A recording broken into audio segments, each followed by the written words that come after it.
gonna be the plate loaded back of neck crunch. Okay, position on the bench first. You wanna make sure you're on a flat bench. Okay, same thing just like the front of neck. You don't wanna have your feet up here. Put them on the ground. It's gonna let you isolate your neck muscles better. When your legs are up, you're gonna be working more of your back muscles. It's just a natural tendency.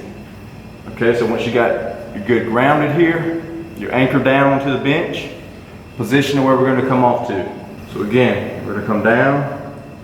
We're gonna make sure the bench is not hitting our chin. Okay, if you come down at all, or if you can't fully let your head hang all the way down and your chin's hitting the bench or your throat, you're not far enough out. So you need to come out, up on your chest. Here, you see I need to come a little bit more. So here, I can come all the way down. And you come a little more. Here, I can come all the way down. And my chin's not hitting the bench, okay? So, this is our starting position. We're gonna get our weight. Again, you can take a paper towel, a rag, some kind of foam, something if you wanna not let it rest directly on your head. But you just rest it right on top of your head here. In the center of the head, again, we're gonna be holding with the arms.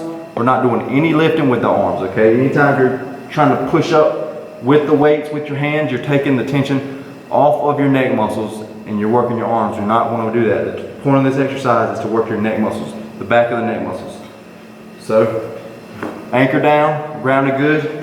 We're gonna get our plate, weight, place it right here, basically where my head comes up and then it starts to round. So it's flat, and right here at the peak it starts to round. And find what's comfortable for you, but you want to have it up on your head here, basically like this.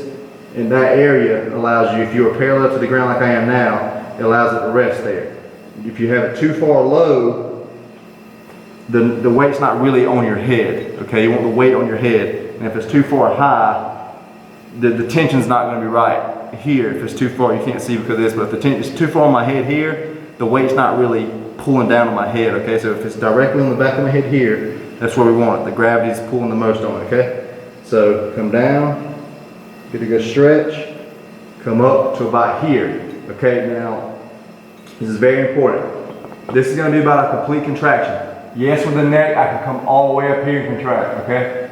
We don't wanna do that with the neck. It's gonna risk some impingement in the back of the neck. With all the nerves running through there. You don't want to do a complete, like with the front of the neck crunch, we come all the way forward and crunch that all the way down. That's good. But the back of the neck, we do not want to do this at the top. Okay? So this would be considered a full range of motion, but we're not going to be doing this. So the bottom's good. You come all the way down, get a stretch. You can come all the way up. We're not going to do that. We're going to stop right about, so we're going to come all the way down, we're going to stop right here. We're flexing, we're tension. We're squeezing the neck muscles here, we're flexing them, but we're not coming all the way up and pinching everything. You see the difference there? So basically from here to here is the difference. So I'm gonna give you a few reps here. Come down, get a stretch. Right there. Again, I can come up even more with it. But we're not gonna go all to the top. Down, squeezing there, right there. Back down, get a good stretch. Back up, squeezing that. Down, resist, stretch, come up, get a good squeeze for a second, back down, stretch, come back up, squeeze here. Again, here, not there, okay? Not fully contracted out. Really, really focus on pulling with the back of your neck here. It's gonna be a lot easier to feel.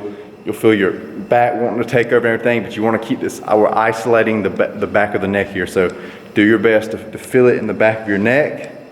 Again, don't lift up with your hands wherever you want to fatigue the neck muscle. So when you can't do a complete rep all the way up, not all the way up where I told you the safe amount up, you call the set, or if you don't feel you can get another full one up, you don't have to go for the next one and like fail on the way up.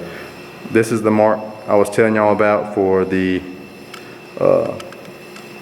front of the neck crunches, but it doesn't bother me. It goes away in a little bit, but again, you could just put some paper towels, a rag, a little piece of foam, something up there to block that if you didn't want to get that.